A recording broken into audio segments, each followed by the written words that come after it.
What's up guys, thank you. So Apple has unveiled a new Apple's Beats Graffiti-Styled Neymar Jr edition Studio3 Wireless headphones.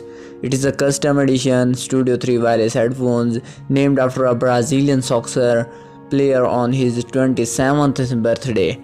It carries graffiti inspired from the streets of Sao Paulo, Brazil.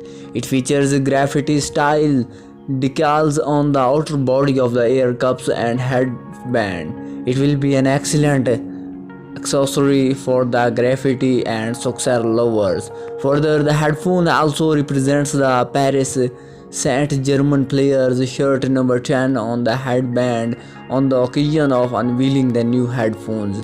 Apple says, inspiring by the graffiti writing style from the Sao Paulo streets where it all began, the Beats Studio3 Wireless Neymar Jr custom edition honors Neymar's strength of character.